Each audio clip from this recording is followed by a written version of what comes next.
श्री चैतन्य मनोभीष्टं स्थापितं येन भूतले स्वयं रूप कदा मह्यं ददाति स्वपदान्तिकं वन्देऽहं श्रीकृष्णपरमात्मनं साधुजातं सहगणा रघुनाथान्वितं तं सजीवं साद्वैतं सावधूतं परिजनसहितं कृष्णचैतन्यदेवं श्रीराधा कृष्णपादान् सहगणा ललिता श्रीविशाखान्वितंश्च नमो विष्णुपादाय कृष्णपृष्ठाय भूतले श्रीमते भक्तिवेदांत स्वामी नित्य नामिने नमस्ते सारस्वती देवे गौरवाणी प्रचारिणे निर्विशेष शून्यवादी पाश्चात्य देशतारिणे श्री कृष्ण चैतन्य प्रभु नित्यानंद श्री अद्वैत गदाधर शिवासादि गौर हरे कृष्ण कृष्ण कृष्ण हरे हरे हरे राम राम राम हरे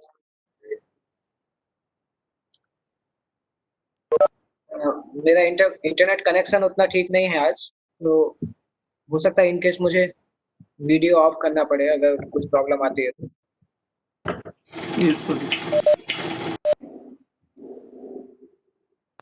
कल हमने कहाँ तक डिस्कस किया था कि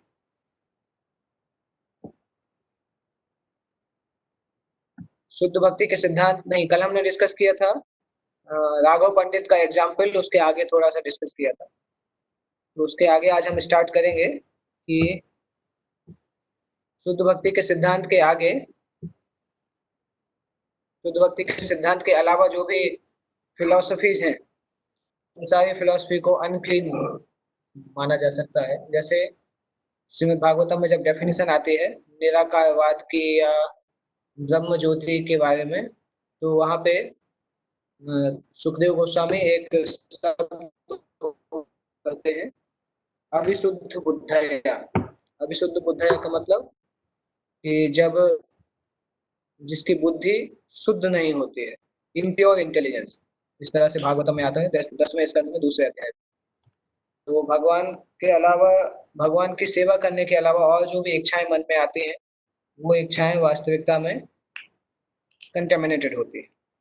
इसलिए शुद्ध भक्ति को बोला जाता है अन्य अभिलाषिता शून्य। कृष्ण की इच्छा, कृष्ण की सेवा की इच्छा के अलावा और कोई भी इच्छा शुद्ध भक्त के हृदय में नहीं आती।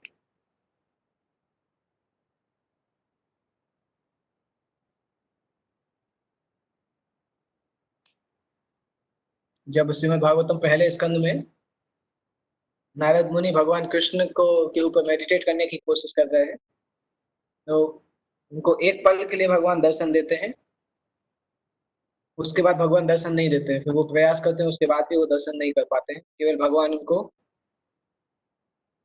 अपनी वाणी से उनको बताते हैं कि उनके दर्शन पाने के लिए व्यक्ति को भौतिक भौतिक कंटेमिनेशन, भौतिक प्रदूषण से पूरी तरह से फ्री होना चाहिए, तभी वो भगवान को देख सकते हैं। इस कलयुग में भगवान चैतन्य महाप्रभु का एक डिस्ट्रीब्यूशन है हरे कृष्ण महामंत्र का, जो कि सबसे इफेक्टिव मेथड है। जो हमारा मन, अशुद्ध मन है, उसको शुद्ध करने की और भगवान के प्रति प्रेम जागृत करने का सबसे आसान तरीका है हरे कृष्ण महामंत्र का जप करना। और चैतन्य महाप्रभु ने खुद अपने एग्जाम्पल से इसको हमें शो करके दिखाया कि किस प्रकार के हमारे बाहर के सराउंडिंग में हमेशा सफाई होनी चाहिए। वो इंस्पायर करती है कि हमारे हृदय में भी कितनी सफाई है। ये चैतन्य महाप्रभु ने एक लीला के द्वारा दिखाया। आप में से कोई बता सकते हैं उस लीला का नाम क्या है, जो जहाँ पे चैतन्य महाप्रभु स्वच्छता के बारे में बहुत डिमोन्स्ट्रेट करते हैं। बाहर की स्वच्छता और अंदर की स्वच्छता के बारे में भगवान डिमोन्स्ट्रेट करते हैं लीला के द्वारा। किसी को पता है कि कौन सी लीला भगवान ने ऐसी की है चैतन्य महाप्रभु? किसी को पता है तो अनम्यूट करके बता सकते हैं।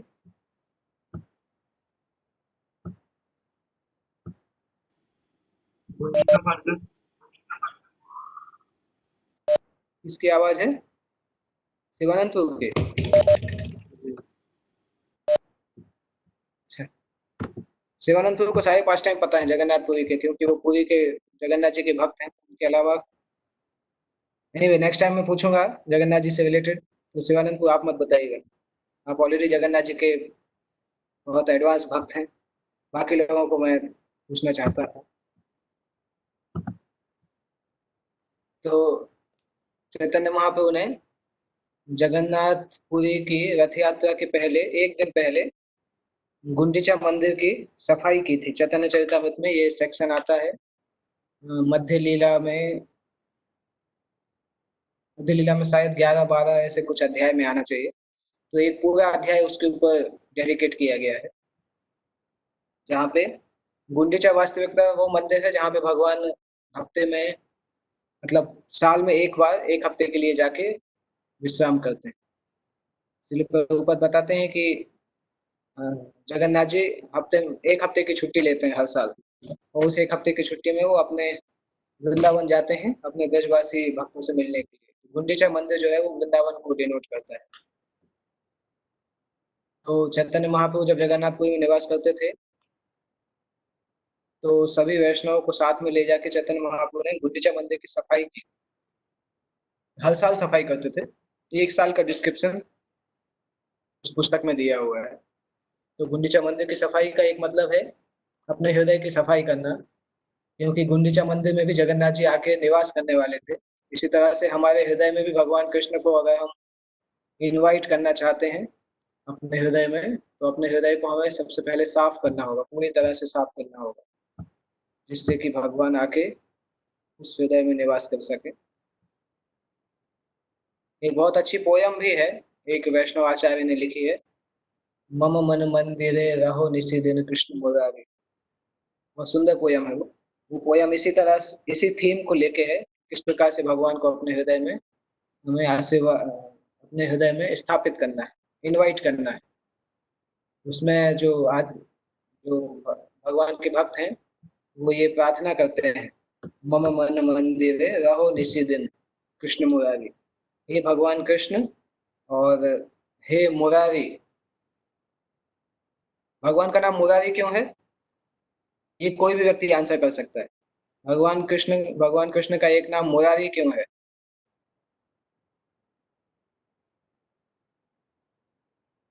कोई बताएंगे?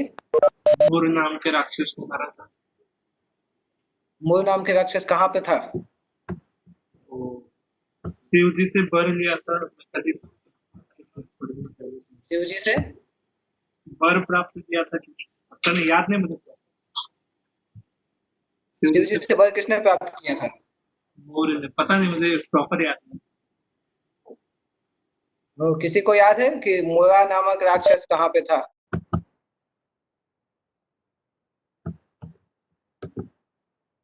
आप लोगों के लिए असाइनमेंट है कल के लिए, मुरा राक्षस कहाँ पे था और भगवान ने उसको कब वध किया, उसका बैकग्राउंड क्या था। ठीक है, कल उसके बारे में बताइएगा। मुरा राक्षस का डिस्क्रिप्शन श्रीमद् भागवतम में आता है, आपको कृष्णा बुक में भी मिल जाएगा। रूपा जी ने जो कृष्णा बुक लिखी है उसमें उसका डिस्क्रिप्शन दिया हुआ है, भगवान का नाम मुरारी क्यों है। तो इसमें बताते हैं, मम मन मंदिर रहो निशि दिन। हे भगवान कृष्ण, हे भगवान मुरारी, आप मेरे मन मंदिर, temple of my heart, temple of my mind, मेरे मन रूपी मंदिर में निश्चित दिन, रात और दिन आप मेरे मंदिर में निवास करिए। और फिर अलग अलग पैराग्राफ में वो डिस्क्राइब करते हैं कि भगवान की किस प्रकार से पूजा करेंगे वो। भक्ति प्रीति माला चंदन, बहुत अच्छा सॉन्ग है वो, कभी हम उस सॉन्ग को अलग से डिस्कस करेंगे। वो इसी थीम पे आधारित है कि भगवान को अपने हृदय में कैसे वेलकम करना है। तो गुंडीचा मार्जिन का भी वही थीम है कि भगवान हमारे हृदय में आने वाले हैं, उनको हमें किस प्रकार से अपने हृदय में स्वागत करना है। चैतन्य महाप्रभु जब गुंडीचा मंदिर की सफाई करने के लिए गए थे, तो सभी भक्तों को लीड कर रहे थे, खुद अपने हाथ से पूरे गुंडीचा मंदिर की सफाई कर रहे थे। और साथ साथ उन भक्तों की उन्होंने प्रशंसा की जिन्होंने सबसे ज्यादा डस्ट कलेक्ट की, और उन भक्तों को चेस्टाइज किया जिन्होंने अच्छे से डस्ट कलेक्ट नहीं किया था। इस प्रकार से बहुत सारे भक्त स्वीपर के जैसा कार्य कर रहे थे, बहुत सारे भक्त पानी लेके आ रहे थे, बहुत सारे भक्त झाड़ू लगा रहे थे, और फिर उसके बाद पोछा लगाया, उन्होंने पूरे मंदिर को सफाई की। और मंदिर के बाहर का पानी जो आया, कोर्टयार्ड की सफाई की। उसके बाद सब कुछ एकदम शुद्ध जल से साफ करने लगे। और उन्होंने हॉल के साथ साथ ऊपर सीलिंग्स की भी सफाई की, फिर दीवारों की भी सफाई की। और चैतन्य महाप्रभु अपने खुद के कपड़े से भगवान जगन्नाथ, बलदेव, सुभद्रा जहाँ पे राज सिंहासन, उनका जो सिंहासन है उस पे जहाँ पे बैठते हैं, अपने खुद के कपड़े से चैतन्य महाप्रभु वहां पे सफाई करते हैं। चैतन्य चरितमृत की कमेंट्री में भक्ति सिद्धांत सरस्वती ठाकुर उस पास टाइम के बारे में बताते हैं और उस पास टाइम का डीप मीनिंग समझाते हैं कि जब तक कोई भक्त अपने हृदय को पूरी तरह से भौतिक गंदगी और भौतिक इच्छाओं से शुद्ध नहीं करते हैं, तब तक वो ये आशा नहीं कर सकते हैं कि भगवान कृष्ण जो कि पूरी तरह से शुद्ध हैं वहां पे प्रकट होंगे। और कृष्ण भक्ति का ये मूवमेंट पूरे पूरे संसार के लिए रेवोल्यूशनरी स्वच्छता प्रदान करने वाला है। और एक बार एक इस्कॉन के एक स्पिरिचुअल मास्टर से पूछा भी गया था कि आपका मूवमेंट जो है वो सोसाइटी को कैसे हेल्प कर रहा है। तो उन्होंने यही आंसर दिया था कि हम लोग सबके हृदय को अंदर से साफ कर रहे हैं, हमारा स्वच्छता मिशन है। जैसे नरेंद्र मोदी का स्वच्छ भारत अभियान है, वैसे हमारे इस्कॉन का है स्वच्छ विश्व अभियान। पूरे ब्रह्मांड को हम स्वच्छ करते हैं, अंदर से, हृदय को अंदर से क्लीन करते हैं। बाहर से व्यक्ति को हम क्लीनलीनेस सिखाते हैं, हाइजीनिक प्रिंसिपल सिखाते हैं, परंतु बाहर की क्लीनिंग से भी बहुत ज्यादा इंपॉर्टेंट है हृदय के अंदर से क्लीन करना। हरे कृष्ण कृष्ण कृष्ण हरे हरे, हरे राम राम राम हरे। इस प्रकार से हम लोगों के हृदय को साफ करते हैं। जब श्रील प्रभुपाद के शिष्यों को इस प्रकार से आरोप लगाया गया था कि वो लोगों को ब्रेन वॉशिंग कर रहे हैं, ब्रेन वॉशिंग मतलब लोगों के ब्रेन वॉशिंग को एक बोला जाता है प्रोग्रामिंग के जैसा करना है, कि ब्रेन को एक प्रकार से सोचने के लिए विवश करना, ब्रेन वॉशिंग उसको बोला जाता है। तो 1976 में इस प्रकार से आरोप प्रभुपाद के शिष्यों के ऊपर लगना चालू हुए थे। तो प्रभुपाद ने ब्रेन वॉशिंग शब्द को एक अलग तरीके से लिया। प्रभुपाद ने बोला, हाँ ब्रेन वॉशिंग तो हमारा मिशन है, क्योंकि ब्रेन में गंदगी भरी हुई है। आप सभी के ब्रेन में lust, anger, greed, pride, illusion, ये सब कुछ भरा हुआ है। तो आपका ब्रेन गंदगी से भरा हुआ है, उस ब्रेन को हमें झाड़ू लगा के साफ करना होगा। इसलिए हम लोग ब्रेन वॉशिंग मूवमेंट कर रहे हैं। हम आपके ब्रेन को वॉश कर रहे हैं, भगवान के नाम का जप सिखा के आपके पूरे दिमाग, ब्रेन को हम वॉश कर रहे हैं। इसलिए प्रभुपाद कृष्णा बुक में लिखते भी हैं कि बरसात के समय सारे के सारे जीव, चाहे वो जमीन पे हो चाहे आकाश में हो या जल पे हो, सभी बहुत रिफ्रेश हो जाते हैं। एग्जैक्टली उसी तरह से जैसे कोई व्यक्ति कृष्ण भक्ति में लगने के बाद एकदम फ्रेश हो जाता है। हमने ये प्रैक्टिकल एक्सपीरियंस देखा है अपने स्टूडेंट्स के साथ इस international society for Krishna consciousness. हमारे संस्था में आने के पहले वो बहुत अनक्लीन तरीके से रहते थे। यद्यपि उनका शरीर सुंदर था, परंतु रहने की स्टाइल उनकी बहुत खराब थी। उनको कृष्ण भक्ति के बारे में भी नहीं पता था, इसलिए वो बहुत डर्टी दिखाई देते थे। परंतु जब से वो कृष्ण भक्ति स्वीकार किए हैं, तब से उनका हेल्थ भी इम्प्रूव हुआ है। नियमों को पालन करने से उनके शरीर का तेज भी बढ़ गया है। और जब वो सैफरॉन कलर के कपड़े में ड्रेस करते हैं, अपने मत्थे पे तिलक लगाते हैं और अपने हाथों में जपमाला लेके जब निकलते हैं, तो ऐसा लगता है जैसे वो लिखते हैं। तो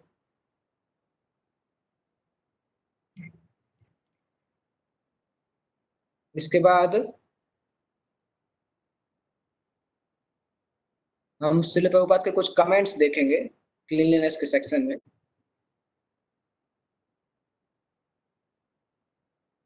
श्रील प्रभुपाद के कुछ कुछ लेटर्स हैं जहाँ पे प्रभुपाद इसी चीज को समझाते हैं। एक ये लेटर प्रभुपाद का एक लेक्चर है 1976 का, मैं इंग्लिश में पढ़ूंगा, उसके बाद हम हिंदी में डिस्कस करेंगे इसको। ये 1976, if we do not lead a brahmanical life, how to call ourselves brahmanas? You may be the son of a respected high court judge, but if you do not have you cannot call yourself a judge. There has to be an institution for training and educating brahmanas. Everyone should be classified according to his education and his qualities. तो ऊपर यहाँ पे stress कर रहे हैं कि Brahminical life मतलब स्वच्छ लाइफ। जब तक हम स्वच्छ जीवन नहीं जी सकते हैं, तब तक हम ये नहीं बोल सकते हैं कि हम ब्राह्मण। भारत में अभी हम देखते हैं कि बहुत सारे लोग ब्राह्मण बाई कास्ट होते हैं। बहुत लोग हैं जो कि इस तरह से सोचते हैं कि हमारा ब्राह्मण परिवार में जन्म हुआ है तो हम ब्राह्मण। तो बर्थ एक फैक्टर है, जन्म एक फैक्टर है, परंतु साथ-साथ ब्राह्मणिकल नियम भी पालन करना होता है। जैसे भारत में बहुत सारे ब्राह्मण और आजकल आप देखेंगे मॉडर्न टाइम में जो ब्राह्मण होते हैं उनको ये सब नियम नहीं पता होते हैं या वो फॉलो करना नहीं चाहते। उनको लगता है कि वो अभी मॉडर्न हो गए हैं तो उनको ब्राह्मणिकल नियम पालन करने की ज़रूरत है। जैसे ये बहुत कॉमन चीज़ है कि सामान्यतः लोगों को ये पता नहीं होता है कि लैट्रिन जाने के बाद स्नान करना चाहिए। कोई नहीं करता है सामान्यतः। भारत में भी अभी बहुत कम ऐसी फैमिली मिलती है जो ऐसा करते हैं। जैसे इवन मैंने अपने घर में देखा था जब मैं भक्त नहीं था तो मेरी माँ की इस प्रकार से आदत थी, मेरी दादी की इस प्रकार से आदत थी, बाकी किसी की आदत नहीं थी। और हम जानते हैं भक्ति में आने के पहले हमारी कोई ऐसी आदत नहीं थी, हमारी भी इस प्रकार से आदत नहीं थी। तो भारत में ज़्यादातर लोग इन नियमों को भूल चुके हैं और प्रभुपाद बताते हैं कि जब तक हम इन नियमों को पालन नहीं करते हैं, स्वच्छता का जीवन नहीं जीते हैं, तब तक केवल ये बोलना सफिशिएंट नहीं है कि हम जन्म से ब्राह्मण हैं। क्योंकि ब्राह्मण का मतलब होता है व्यक्ति को ट्रेन्ड होना चाहिए। जैसे प्रभुपाद यहाँ उदाहरण दे रहे हैं कि अब कोई व्यक्ति हाई कोर्ट के जज का बेटा है, उसका ये मतलब नहीं है कि वो भी हाई कोर्ट जज बन सकता है। कोई पायलट का बेटा है, उसका ये मतलब नहीं कि वो जन्म से ही पायलट बन जाएगा। उसको क्वालिफिकेशन अचीव करना होगा ट्रेनिंग के द्वारा, तभी वो पायलट कहा जा सकता है, तभी वो जज कहा जा सकता है। तो कलयुग में चूँकि केवल जन्म है, उसके बाद कोई ट्रेनिंग नहीं है। ना तो कोई गुरुकुल इन वस्तुओं को सिखाता है। केवल ये सिखाया जाता है कि कैसे आपको करियर बनाना है, कैसे पैसे कमाना है। कोई ब्राह्मणिकल ट्रेनिंग या वैष्णव ट्रेनिंग नहीं होती है, इसलिए लोग केवल नाम से ब्राह्मण होते हैं। ब्राह्मण होके कितने सारे ब्राह्मण मैंने देखे हैं, जो कि जनेऊ पहनते हैं, परंतु वो संध्या भी नहीं करते। त्रिकाल संध्या जो ब्राह्मणों को करना चाहिए, जनेऊ के बाद त्रिकाल संध्या एक सुबह संध्या सुबह का जो संध्या समय होता है, फिर दोपहर का संध्या समय होता है, शाम का संध्या समय होता है। 3 बार वो गायत्री किया जाता है, जिसने भी जनेऊ पहना हुआ है, परंतु ब्राह्मणों को पता ही नहीं होता है कि इसका मीनिंग क्या है और जिनको पता होता है वो करना नहीं चाहते। केवल स्कूल में आने के बाद मैंने देखा कि ब्राह्मणिकल नियम इतने स्ट्रांगली फॉलो किए जाते हैं। क्योंकि मैं खुद भी ब्राह्मण परिवार से हूँ, परंतु जितने नियम मैं उस समय पालन करता था उतना बहुत कम नियम पालन करता था। इस्कॉन में आने के बाद बहुत सारी चीज़ें पता चली कि वास्तविकता में ब्राह्मणिकल नियम क्या क्या कहलाते हैं। तो जब तक कोई सिस्टमैटिक ट्रेनिंग नहीं है या सिस्टमैटिक इंस्टीट्यूशन नहीं है इनको ट्रेन करने के लिए, तब तक केवल नाम से ब्राह्मण बोलने से उतना नहीं होता है, जब तक हम उनके गुणों को अचीव नहीं करें। और उसके आधार पे कर्म नहीं करें, क्योंकि ब्राह्मण का एक कर्म होता है, ब्राह्मण हमेशा इंडिपेंडेंट होते हैं। ब्राह्मण किसी के लिए जॉब नहीं करते। तो जो जॉब करते हैं वो वास्तविकता में ब्राह्मण नहीं होते हैं, क्योंकि जॉब केवल शूद्र करते हैं और कोई जॉब नहीं करता। इसलिए प्रभुपाद जी बोलते थे मॉडर्न टाइम में ज़्यादातर लोग शूद्र हैं क्योंकि वो किसी न किसी के पास जाके नौकरी करते हैं। ब्राह्मण और क्षत्रिय कभी भी नौकरी नहीं करते थे किसी के लिए। इसके बाद प्रभुपाद जी का सेकंड लेटर है, श्री विग्रहाराधन नित्य श्रृंगार तन मंदिर मार्जनादव। मार्जनादव का मतलब है साफ सफाई करना।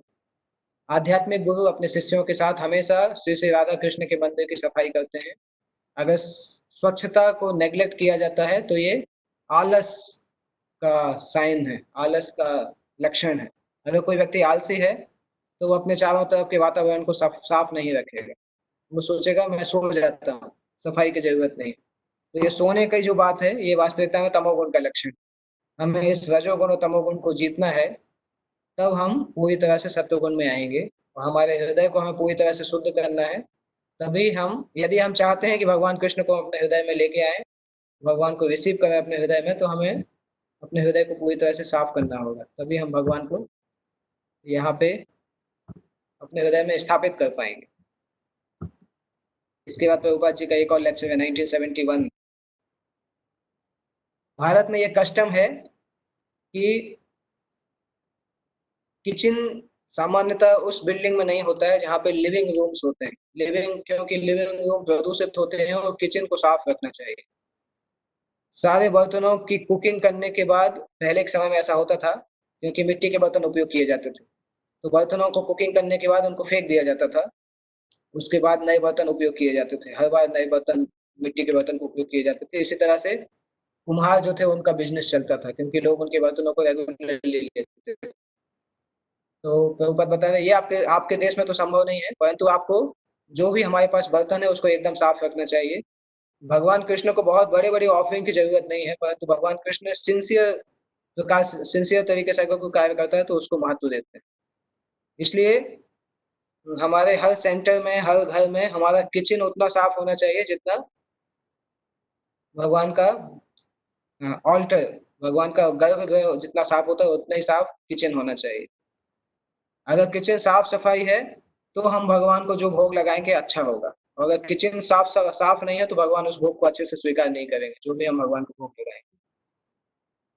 हो सकता है कि हम बहुत बहुत बहुत सारी आइटम बनाए, बहुत बड़े बड़े आइटम बनाए, परंतु अगर हमारा किचन साफ नहीं है तो भगवान उन आइटम को पसंद नहीं करेंगे। इसलिए जो भी कुकिंग कर रहे हैं, जो भी भक्तों के लिए भोजन बनाते हैं या जो भी प्रसाद भोग बनाते हैं, उनको बहुत ध्यान से रखना चाहिए कि ज़्यादा से ज़्यादा सावधानी रखें, साफ सफाई रखें, और किचन को हमेशा साफ रखना चाहिए। किचन कभी भी गंदा नहीं रहना चाहिए, किचन का फ्लो साफ हो, बर्तन साफ हो, सब कुछ साफ हो, क्योंकि वहां पे भगवान के लिए भोग बनाया जाता है। किचन में जूठे मुंह से नहीं जाना चाहिए, जूठे बर्तन लेके नहीं जाना चाहिए किचन के अंदर। ये सब सावधानी रखना चाहिए, क्योंकि वो भगवान के भोग बनाने का स्थान है। उसमें असावधानी नहीं रखना चाहिए। इसी तरह से प्रभुपाद का एक इंस्ट्रक्शन था एक अपने शिष्य को, ऋषि कुमार प्रभु को, छोटा सा इंस्ट्रक्शन था। उनके उनका बीड बैग गंदा नहीं था, तो उनका बीड बैग बहुत गंदा था, तो प्रभुपाद ने बोला था Krishna consciousness means to have a clean bead bag. ये समस्या सभी भक्तों के साथ आती है, लोगों का बीड बैग नॉर्मली साफ नहीं होता। जो हम जब जिस जिस जिस बैग में हम माला रखते हैं, भगवान का नाम करते हैं, वो बैग नॉर्मली गंदा रहता है बहुत सारे भक्तों का। कई बार महीनों महीनों भी साफ नहीं करते हैं, और बैग कभी कभी काला हो जाता है, कभी कभी पीला हो जाता है, फिर उसको साफ करते हैं। ये अच्छी बात नहीं है। जिस प्रकार से हम अपने साफ कपड़े पहनते हैं, उसी प्रकार से माला को साफ बैग में रखना चाहिए। कोशिश करना चाहिए कि एटलीस्ट हफ्ते में एक बार हम बैग को क्लीन करें। बहुत अच्छा है कि अगर 2-3 दिन में हम बैग को साफ करते रहें, बीड बैग को, परंतु हफ्ते में एक बार साफ करके रखेंगे तो अच्छा रहता है। संस्था के शुरू के समय में श्रील प्रभुपाद ने भक्तों को बोला कि प्रसाद लेने के जस्ट बाद प्रसाद जिन बर्तनों में बनाया गया है और जिन बर्तनों में उन्होंने खाया है उसको तुरंत साफ कर देना चाहिए। जब एक भक्त ने देखा कि भक्त इस नियमों को पालन नहीं कर रहे हैं, तो उन्होंने प्रभुपाद से पूछा, प्रभुपाद ये लोग आपकी बात नहीं मान रहे हैं, क्या करना चाहिए? तो प्रभुपाद ने बोला नहीं, बहुत ज्यादा जबरदस्ती नहीं करना चाहिए, उनको समझाना चाहिए कि गुरु के आदेश को पालन करना है। इसी तरह से प्रभुपाद एक बार डलास टेम्पल में गए थे, डलास और एडिनबर्ग। तो वहां पे भक्तों ने प्रभुपाद से कंप्लेन की कि मंदिर में बहुत सारे चूहे हैं। तो उन्होंने प्रभुपाद से पूछा कि प्रभुपाद क्या हम इन चूहों को मार सकते हैं? प्रभुपाद ने बोला नहीं, चूहों को नहीं मारना चाहिए, आप लोगों को मारना चाहिए, क्योंकि आप लोगों ने साफ सफाई की शपथ ली है, परंतु आप उस शपथ को पालन नहीं करते। आप बोलते हो कि साफ सफाई रखेंगे, परंतु साफ सफाई नहीं रखेंगे, इसलिए चूहों को दंड देने की जरूरत नहीं, आप लोगों को दंड देना चाहिए। इसी इसी सीक्वेंस में प्रभुपाद जी ने एक बार एक लेटर लिखा था अपने शिष्य को। लंदन में एक शिष्य थे, उनको प्रभुपाद ने लेटर लिखा था कि हर रूम द आईने के समान साफ होना चाहिए, मिरर के समान साफ होना चाहिए, नहीं तो हम चूहों को इनवाइट करेंगे।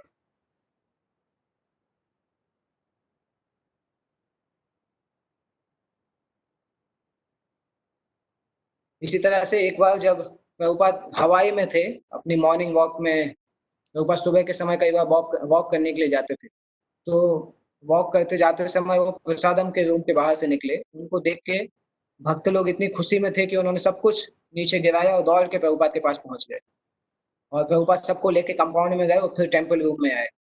और उसके कुछ देर बाद गुरु कृपा महाराज, जो वहाँ पे मेन लीडर थे, उन्होंने आके प्रभुपाद से कंप्लेन की कि प्रसादम रूम में सब प्रसाद हम लेके छोड़ देते हैं, वहाँ पे बचा हुआ प्रसाद डला रहता है और कोई उसको साफ नहीं करता है, इसलिए प्रसादम रूम हमेशा गंदा रहता है। उन्होंने बताया भी कि उनको बहुत कठिनाई होती थी भक्तों को प्रसाद रूम को सफाई करने के लिए। तो प्रभुपाद ने बोला कि अगर कोई भक्त साफ सफाई करना नहीं चाहते हैं तो उनको घर चले जाना चाहिए, घर पे जाके अपनी माँ से सीखना चाहिए कैसे घर को साफ रखना। इस प्रकार से प्रभुपाद ने बोला। और जब आप साफ रहते हैं तो आप आध्यात्मिक संसार में रहते हैं, जब आप गंदे रहते हैं तो आप भौतिक संसार में। एक और जगह प्रभुपाद बता रहे हैं कि जो रेगुलरली नहीं नहाते हैं, ऐसा समझना चाहिए कि वो भूतों का और पागल लोगों का हमेशा संग करते हैं। बहुत लोगों की आदत होती है कि 2-3 दिन में एक बार नहाते हैं। प्रभुपाद बताते हैं जो ऐसा करते हैं, जो रेगुलरली स्नान नहीं करते हैं, वो ऐसा समझना चाहिए कि वो भूतों के साथ हैं। तो अभी तक हमने जो डिस्कस किया उसका प्रैक्टिकल एस्पेक्ट हम देख सकते हैं, क्या-क्या चीज़ें एप्लीकेशन के लिए हम उपयोग कर सकते हैं। कि कोशिश करना चाहिए कि हमेशा हम फ्रेश क्लॉथ्स पहने, साफ कपड़े पहने। साफ कपड़े मतलब एक बार अगर हमने किसी ड्रेस को पहना, तो फिर दूसरी बार उसको पहनने के पहले धोना चाहिए। इसलिए ज़्यादातर भक्तों को हम सलाह देते हैं कि कोशिश करें कि धोती-कुर्ता पहने, क्योंकि धोती-कुर्ता धोने के लिए में बहुत आसान होता है, धोने और सूखने में के लिए बहुत आसान होता है, जल्दी सूख जाता है।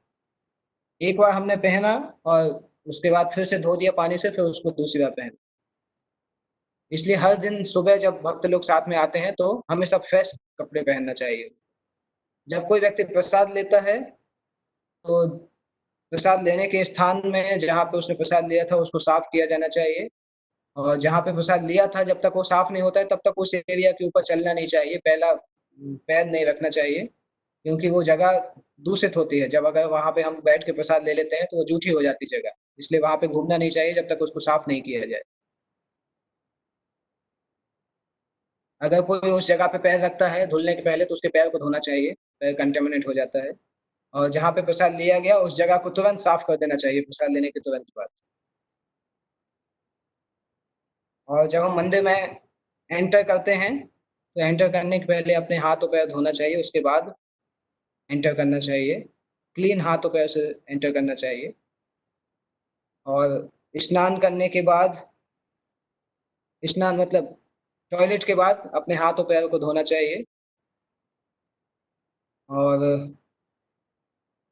ये हमने सब आज पहले भी डिस्कस कर लिया वैसे। और अगर हम किसी शमशान से होके आए हैं, तो शमशान से आने के बाद स्नान करके फिर मंदिर में दर्शन करना चाहिए, मंदिर में एंटर करना चाहिए। इसी तरह से मंदिर में आके हमें एयर पास नहीं करना चाहिए, one should not pass air और belch with in the temple. Temple home के अंदर एयर पास नहीं करना चाहिए। अपने मुंह के अंदर अपनी उंगलियों को डालने की आदत से बचाना चाहिए। कई बार लोगों को नेल बाइटिंग की समस्या होती है, उनके मुंह में उनके हाथ चले जाते हैं। और जब कोई व्यक्ति को इस प्रकार से करना पड़े कोई कारण के कारण, तो हाथ को तुरंत धोना चाहिए। और माता जी इसके लिए पीरियड्स के समय पे उनको अ, मंदिर में विजिट करने से बचना चाहिए। और उनको कोई विग्रह की पूजा या आरती, ड्रेसिंग, कुकिंग, गार्लैंड, ये सब वस्तुएं टच नहीं करना चाहिए इस समय। और से ऐसे समय माता जी इसको किसी भी व्यक्ति के फिजिकल ऐसे कांटेक्ट से बचना चाहिए जो कि भगवान के कोई विग्रह की सेवा कर रहे हैं, उनको टच नहीं करना चाहिए उस पीरियड के दौरान। इन सारे सर्कमस्टेंस में भगवान के नाम जप के ऊपर कोई भी नियम नहीं है। नाम का जप कंटिन्यू रह सकता है, क्योंकि भगवान के नाम जप करने के लिए कोई भी मटेरियल असुविधा उसके सामने नहीं आती है। जहाँ तक घरों का सवाल है, माता जी को प्रयास करना चाहिए कि इस प्रकार के स्टैंडर्ड मेंटेन कर सकें। अगर कभी-कभी स्टैंडर्ड प्रैक्टिकल नहीं है मेंटेन करना, या पॉसिबल नहीं है, या कुकिंग के लिए कोई और नहीं है, तो ऐसे केसेस में कोई और ऑप्शन नहीं होने के कारण माता जी उस तरह से कर सकती हैं, परंतु उनको देखना चाहिए कि अगर कोई ऑप्शन मिले तो बहुत अच्छा है। और फैमिली के दूसरे मेंबर्स ऐसे समय पे हेल्प कर सकते हैं साफ सफाई रखने के लिए।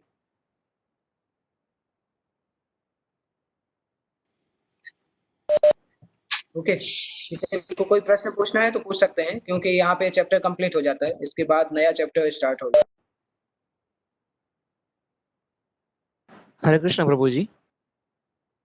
यस प्रभु। हाँ निकुंज प्रभु प्रभु जी, है। मेरा ये हाँ हाँ निकुंज प्रभु बोल रहा हूँ। यस प्रभु। हेलो। हाँ, हाँ मेरा ये बताइए। क्वेश्चन है कि जब हम टॉयलेट जाते हैं, एक मतलब तब जगह तो एक ही रहता है, लेटरिन जाते हैं या टॉयलेट जाते हैं, तो फिर लेटरिन जाते हैं तो नहाना पड़ता है और टॉयलेट जाते हैं तो फिर नहाना नहीं पड़ता, उसका रीजन? हाँ, क्योंकि मल जो है वो ज्यादा प्रदूषित माना जाता है। मल का त्याग जब शरीर से करते हैं तो शरीर अशुद्ध हो जाता है, मल के स्पर्श से शरीर अशुद्ध हो जाता है, ओके, इसलिए स्नान मतलब करते हैं। जगह, हाँ मतलब जगह का कोई इम्पोर्टेंस नहीं ना? जगह का इम्पोर्टेंस है, परंतु इन दोनों चीजों में टॉयलेट के बाद इसीलिए हाथ और पैर धोते हैं, और मल त्याग के बाद स्नान करते हैं। और प्रभु जी दूसरा एक ये क्वेश्चन था कि जो माता जी होते हैं पीरियड्स के दौरान तो उसमें कहीं कहीं पर मैंने देखा है कि जब ऐसा पीरियड आता है तब घर के किसी को भी छूना मना होता है ये सब कुछ। तो हाँ, ये सही है या नहीं है? मतलब जो भगवान की पूजा अर्चना करते हैं उनके अलावा दूसरे इंसान को छू सकते हैं या नहीं छू सकते? कोशिश करना चाहिए, नहीं छूना चाहिए, क्योंकि उस पीरियड के दौरान माता जी कंटामिनेटेड मानी जाती है। इसलिए ओके कोशिश ब्रो। करना चाहिए, अगर टच कम से कम हो। वो अपने कमरे में रह सकते हैं ओके ब्रो। और जो भी कार्य है वो कर सकते हैं। Okay bro ji, thank you. और कुछ? हरे कृष्ण प्रभु जी। कौन? प्रभु मुकेश। हरे कृष्ण हम्म, आपकी प्रभु आवाज साफ नहीं आ रही फिर। ये बोल रहा था प्रसादम लेते समय हम लोग डिफरेंट डिफरेंट टाइम पे प्रसाद लेते हैं, तो कैसे फिर उसको सफाई रख सकते हैं? डिफरेंट टाइम पे क्यों लेते हैं? साथ में लेना चाहिए भक्तों को। पर कुछ लोगों को कुछ प्रॉब्लम रहती है, वो बोलते हैं मैं बाद में लूंगा, और कोई उस समय खाली नहीं रहता, कुछ अदर काम करते रहते हैं, तो ऐसा टाइम भी फिक्स करते हैं तो फिर भी नहीं आते हैं, तो फिर दिक्कत होती है। नहीं तो एनीवे एक स्लॉट में जितने लोग लेते हैं फिर उस जगह को साफ कर दीजिए। जब कोई दूसरा व्यक्ति लेगा तो लेके फिर वो साफ करेगा। इंडिविजुअली वैसा करना होगा। जैसे किसी ने अगर किसी अपनी थाली में प्रसाद लिया तो लेने के बाद उस जगह को साफ कर दे। या 4-5 लोग अगर एक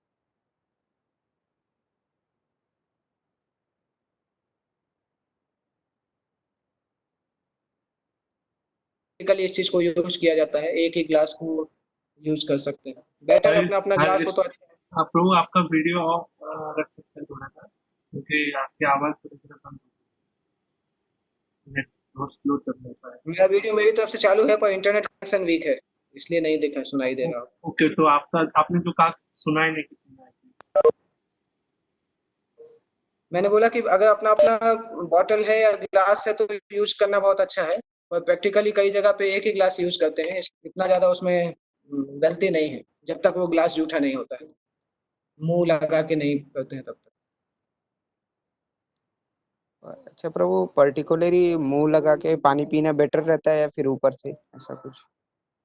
अगर आप देखेंगे आयुर्वेद की दृष्टि से तो मुंह लगा के पीना अच्छा होता है, परंतु उसके बाद फिर आपको ग्लास को हमेशा वॉश करना होगा। और उसके लिए व्यक्ति का पर्सनल ग्लास होना चाहिए। फिर उस केस में ऐसा नहीं होना चाहिए कि एक ही ग्लास में व्यक्ति धो धो के मुंह लगा के यूज कर रहे हैं, वो पॉसिबल नहीं है। तो हर व्यक्ति का अपना पर्सनल ग्लास हो और वो यूज करे, फिर उसके बाद उसको धोए, उसके बाद उसको रखे अपने पास। आयुर्वेद की ओके। दृष्टि से मुंह लगा के पीना ठीक माना जाता है, क्योंकि उससे प्यास बुझ जाती है जब लिप्स से पानी का टच होता है। परंतु उसके बाद फिर सफाई रखने के लिए उसको तुरंत धोना भी चाहिए, उस ग्लास को। हरे कृष्ण प्रभु जी। यस प्रभु। हरे कृष्ण प्रभु जी। हाँ हाँ, राजेश मेरा प्रभु ये बताइए। क्वेश्चन था। निकुंज प्रभु बोल रहा हूँ प्रभु जी। अच्छा हरे कृष्ण। निकुंज। हाँ। हाँ, पानी की बात से मुझे ये क्वेश्चन था कि पानी हमेशा बैठ के पीना चाहिए या खड़े खड़े या पानी कैसे भी हमेशा पी बैठ सकते के हैं? पीना मतलब चाहिए। मतलब उसका रीजन कुछ है क्या? सिंपल मेडिकल रीजन भी है उसका कि वात की समस्या हो जाती है अगर आप खड़े होकर पीते पीते हैं तो। वात की समस्या मतलब आपके जॉइंट पेन की समस्या हो सकती है। ये तो सिंपल मेडिकल रीजन भी है। Okay Prabhu ji, thank you. Hare Krishna Prabhu, Shivam Tripathi Prabhu का क्वेश्चन है। उनका एक्चुअली नेटवर्क स्लो है तो मैसेज किया है। नॉर्थ इंडिया में बाल कटवाते हैं या सेविंग करते हैं तो एक पर्टिकुलर डे में मना किया किया जाता है कि सैटरडे को नहीं हम्म, करना चाहिए, थर्सडे को नहीं करना चाहिए। तो क्या इसका हम्म। पालन करना चाहिए? इस्कॉन में जनरली हम एकादशी और द्वादशी पालन करते हैं। उसके अलावा बाकी के दिनों को इतना पालन नहीं करते हैं। एकादशी द्वादशी तो मेनली पालन करना चाहिए। पर अगर हम कभी घर पे हैं तो जिस प्रकार से घर का कस्टम है वो फॉलो करना अच्छा है, जैसा माता पिता बोलते हैं इस तरह से। जनरली इस्कॉन में हम पालन करते हैं एकादशी और द्वादशी का। यस ठीक है। प्रभु। प्रभु मेरा एक क्वेश्चन था। हाँ कृष्ण हाँ यस प्रभु। प्रभु नाम की तरह से बात कर रहा हूँ। हरे कृष्ण। हाँ बताइए अच्छा प्रभु मेरा एक बताइए। प्रश्न हाँ है। हरे हरे कृष्ण। कृष्णा बताइए प्रभु। हरे कृष्णा।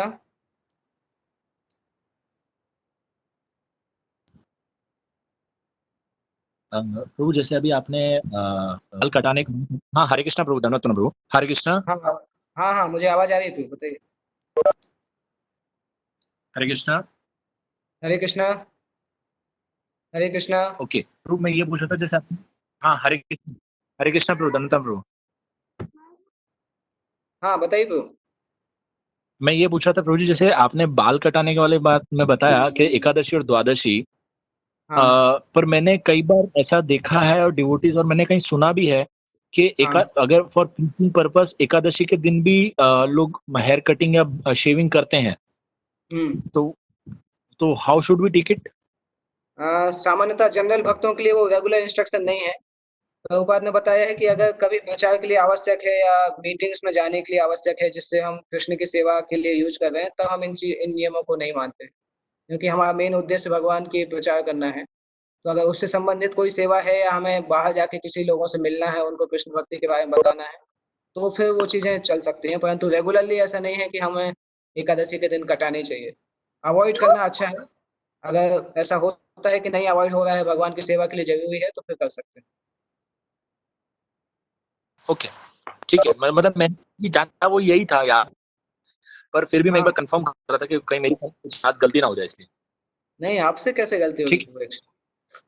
अरे रामलीला को आप कहाँ हमारे सारथी को आप हैंडल कर रहे हैं, आपसे कैसे मिस्टेक हो सकती वो आप भी ले रहे हैं, ठीक है मैं क्लास सुनता हूँ। हरे कृष्ण। है? ओके, और कोई प्रश्न है? हाँ बताइए पुरुषोत्तम राम प्रभु। शिवम जी प्रभु जी। जी प्रभु जी, जैसे हमारे घर पे पहले था कि जैसे शाम के टाइम पे हम तुलसी की पत्ती नहीं तोड़ते थे और संडे को भी नहीं तोड़ते थे, कि कहते हैं संडे को तुलसी महारानी हाँ सोती हैं। हाँ तो क्या इस्कॉन में ऐसा है प्रभु जी? इस्कॉन में संडे को फॉलो किया शाम जाए। का तो पता है मुझे, मेरी शाम आवाज का तो विकसित मुझे हो रही पता है। है। हरे कृष्णा। हाँ एटलीस्ट यहाँ पे बड़ौदा मंदिर में संडे तो फॉलो करते हैं और एकादशी फॉलो करते हैं। वेडनेसडे जो मैंने घर पे सुना था, वेडनेसडे यहाँ पे फॉलो नहीं करते हैं। संडे को फॉलो करते हैं और नाइट के समय फॉलो करते हैं, क्योंकि नाइट में तुलसी महारानी रेस्ट करती हैं सनसेट के बाद। और प्रभु जी द्वादशी के दिन बोलते हैं कि तुलसी महारानी जैसे एकादशी का फास्ट रखती हैं तो पूरा दिन सोती हैं, तो हमें द्वादशी के दिन भी नहीं तोड़ना चाहिए। तो हाँ एकादशी द्वादशी संडे और नाइट ओके ओके ये ओके नॉर्मली प्रभु जी, फॉलो ठीक किया जाता है। ठीक है ठीक है बस यही। हरे कृष्ण। ओके फिर कल मिलते हैं, इसके आगे नेक्स्ट चैप्टर डिस्कस करेंगे हम नेक्स्ट। हरे कृष्ण। प्रभु जी मैं ये जैसे कहना कोई चाहता घर था। हरे कृष्ण। यस प्रभु। ठीक है प्रभु जी, मेरा इसी में एक और क्वेश्चन था कि जिस घर में जैसे कोई परिवार में डेथ हो जाती है तो चैंटिंग मतलब करनी चाहिए कि उस टाइम पे बंद कर देनी चाहिए प्रभु जी? चैंटिंग और ज्यादा जैसे करनी चाहिए, चैंटिंग कभी भी नहीं रुक सकती। ओके भगवान के नाम यानी पे कोई नियम नहीं, कोई नियम नहीं। ओके ओके ठीक है प्रभु जी। हरे कृष्ण। हरे कृष्णा प्रभु जी। रामलीला प्रभु का कोई प्रश्न था एक्चुअली प्रभु जी का। यस प्रभु। प्रभु राजेश प्रभु को इससे ज्यादा खुशी नहीं होती। मेरे प्रश्न का उत्तर तो आपसे मैं बाद में ले लूंगा, राजेश प्रभु को पूछना जरूरी है। हाँ ठीक है राजेश प्रभु बताइए। प्रभु जी, जब घर में किसी का डेथ होता है तो हम लोग उसमें हल्दी नहीं यूज करते हैं, नमक नहीं यूज करते हैं, तो इसका क्या रीजन है? आप इसको रामायण को पढ़ेंगे तो उसमें आंसर मिलता है। जब महाराज दशरथ की मृत्यु होती है ना, दशरथ का जब वैकुंठ वास होता है, तो उसके बाद वाल्मीकि मुनि इस तरह से लिखते भी हैं कि चूंकि 12 दिन तक ज्यादातर लोग सभी का फोकस बॉडी के ऊपर होता है, तो उन 12 दिनों तक जब तक व्यक्ति अशुद्ध रहता है तब तक कोई भी आध्यात्मिक कार्य करेगा तो व्यक्ति का मन नहीं लगेगा, क्योंकि उसका फोकस बॉडी के ऊपर होता है। और सामान्यतः आध्यात्मिक नियमों में बॉडी के ऊपर जितना फोकस होता है उतना ज्यादा हम कंटेमिनेटेड होते हैं। तो इसलिए वो 12 दिन तक कोई भी ऐसे कार्य नहीं किए जाते हैं जो कि आध्यात्मिकता मतलब भगवान के विग्रह से रिलेटेड हो या कोई वस्तुओं से रिलेटेड हो। जहाँ तक आपका प्रश्न है कि हल्दी और ऑयल क्यों नहीं यूज करते हैं, उसका एक सिंपल रीजन है।